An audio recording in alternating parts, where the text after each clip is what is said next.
ஆடிக்கூழ் மாவை எடுத்துக்கொள்ள வேண்டும். தண்ணீர் ஊற்றி கலந்து கொள்ள வேண்டும். வெல்லம் எடுத்துக்கொள்ள வேண்டும்.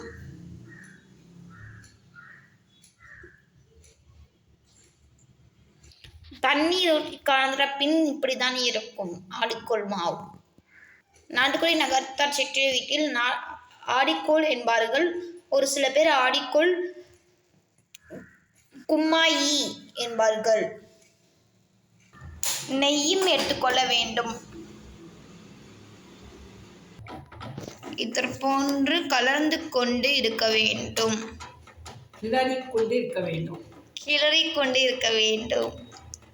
மாவை கரைத்து கிளறிக் கொண்டு இருக்க வேண்டும்.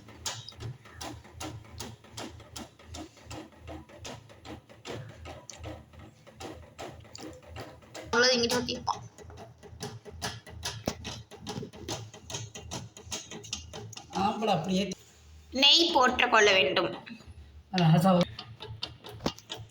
ஆடிக்கூழ் கிண்டிக் கொண்டிருக்கிறார்கள்.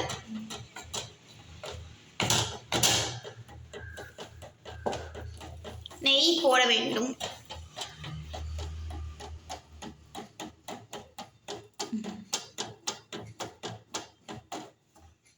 வெல்லம் போட்டுக்கொள்ள வேண்டும்.